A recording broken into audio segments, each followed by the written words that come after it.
মূর্খ ব্যক্তি কেমনভাবে পড়লেন গীতা।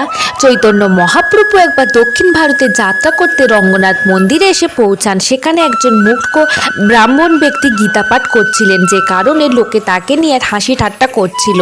তখন চৈতন্য মহাপ্রভু ব্রাহ্মণকে জিজ্ঞাসা করেন, আপনি কি করছেন?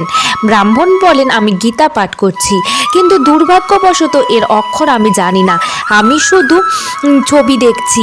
তখন মহাপ্রভু জিজ্ঞাসা করলেন, যদি তুমি পড়তেই পারছো না তাহলে গীতা দেখে কাঁদছো কেন? ব্রাহ্মণ বললেন, গীতা দেখি আমার কৃষ্ণকে মনে পড়ছে, যিনি রথে সারথি হয়ে বসে আছেন আর অর্জুন তাকে শুনছেন।